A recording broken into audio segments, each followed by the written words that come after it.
होली की आत्मा। बचपन से शहर में रहने वाला मनोज इस साल होली की छुट्टियों में अपने गांव दुर्गापुर वापस आता है, जहां उसे देख पूरा गांव खुशी से झूम उठता है। जब गया था तब इतना सा था और अब देखो कितना बड़ा हो गया है।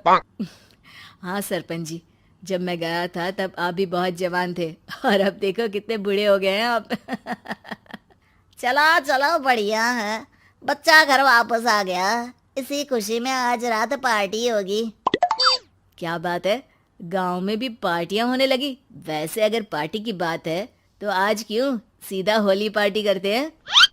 होली पार्टी की बात सुन चहल पहल में अचानक सन्नाटा छा जाता है, जिसे देख मनोज को कुछ अजीब लगता है। लेकिन तभी सरपंच बात पलट देता है।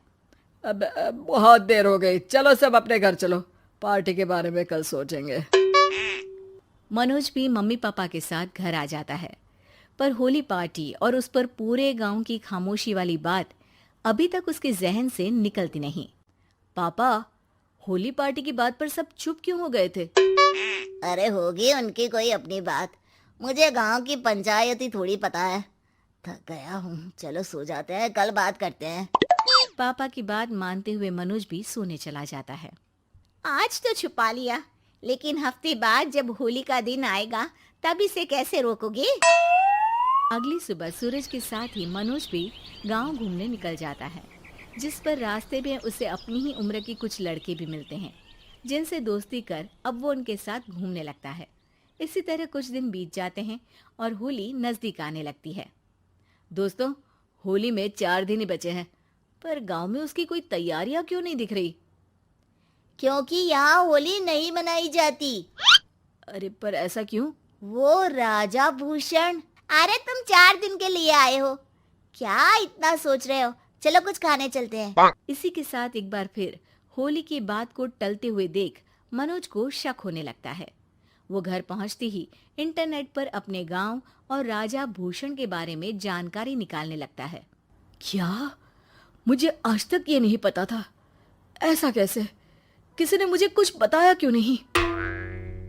सारी जानकारी लेने के बाद मनोज गांव वालों या अपने मम्मी पापा से कुछ पूछे बिना खुद ही उसकी सच्चाई के बारे में छानबीन करने लगता है, जिसके चलते वो राजा भूषण की हवेली में पहुंचता है। वाह, क्या हवेली है यार। पर क्या यहाँ सच में कोई भूत है? हेलो भूत जी, कोई है क्या?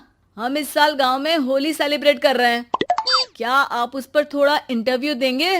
मनोज के ऐसा बोलते ही गांव में तूफान उठ जाता है और हवेली में रखी सारी चीजें हिलने लगती है। एक अदृश्य शक्ति मनोज को धक्का देकर हवेली से बाहर निकाल दरवाजा बंद कर लेती है। ये सब देख मनोज हैरान रह जाता है। क्या अभी मुझे हवा ने धक्का देकर बाहर निकाल दिया? मेरे होते हुए इस गांव में कभी होली नहीं मन सकती, इसलिए दोबारा ऐसी कोशिश भी मत करना, अंजाम बुरा होगा। आवाज सुन मनोज हैरानी से इधर उधर देखने लगता है, पर उसे कोई दिखाई नहीं देता। वो गांव वापस आ जाता है, जहां तूफान की वजह से सब कुछ तहस महस हो चुका होता है। आखिर ये तूफान आया कैसे? ना ऐसा कोई मौसम था और ना ही हमने होली का त्योहार मनाने की बात की थी। सरपंच की बात पर कोई रिएक्शन दिए बिना मनोज चुपचाप अपने घर चला जाता है। इस तरह देखते ही देखते होली का दिन भी आ जाता है और मनोज रंग लेकर गांव में निकल जाता है, लेकिन गांव पूरी तरह खाली होता है। अरे त्योहार का दिन है, धूमधाम की जगह मातम क्यों मनाया हुआ है? मनोज की आवाज सुन सब अपने घर की खिड़कियां खोल के घर के अंदर से ही उसे वापस जाने के लिए कहने लगते हैं, पर वो किसी की नहीं सुनता। तुझे पहले भी समझाया था, अगर होली खेलने की कोशिश भी की तो अच्छा नहीं होगा। अरे बात मान लो बेटा, तुम्हें सच नहीं पता। मुझे सब पता है। सालों पहले इस राजा ने एक अंधविश्वास फैलाया और आप लोग आज तक उसे मानते आ रहे हो। अरे बेटा, जब तुम पैदा भी नहीं हुए थे उससे भी बहुत पहले से इस गांव पर होली का श्राप है। अगर गांव में होली का त्योहार मनाया जाता है तो प्रलय आना पक्की बात होती है। राजा भूषण इस सब में नहीं मानते थे और त्योहार मनाने लगे, जिसके चलते होली वाले ही दिन पहले उनके बेटे की और फिर उनकी मृत्यु हो गई।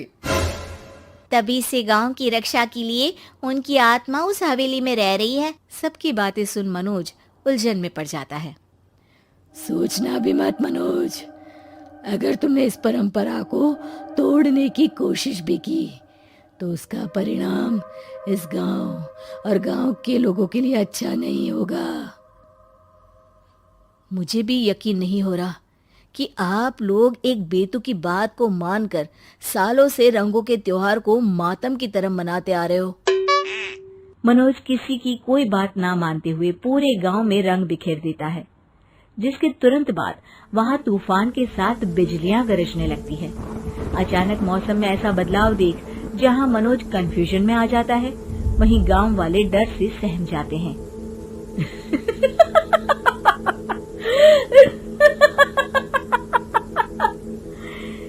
इस लड़के ने हमारे जैसे सिर्फ अपने स्वार्थ के लिए नहीं बल्कि पूरे गांव की खुशियों के लिए यहाँ होली मनाई है, जिस वजह से अब इस गांव पर होली का श्राप टूटता है। ऐसा बोलकर राजा का भूत वहां से गायब हो जाता है, जिसके बाद गांव के लोग धूमधाम से होली मनाते हैं। खुशियों के रंग गांव में बिखरे ही होते हैं कि अगली सुबह अचानक मनोज कहीं गायब हो जाता है और एक बार फिर गांव में होली का नया राज शुरू हो जाता है।